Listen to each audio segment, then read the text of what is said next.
Welcome, today I am with ASUS ROG Phone 5S and I'll show you how you can change animation speed. So we have to go for the settings at the first, then select display. Right now we have to scroll down until you find animation speed. As you can see here, we can change it, the window, transition and the animation duration scale.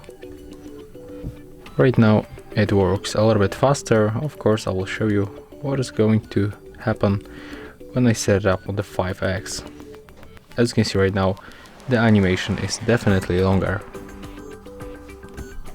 So to speed up, you have to go for this value. And right now, it works faster. If you find this video helpful, remember to leave a like, comment and subscribe.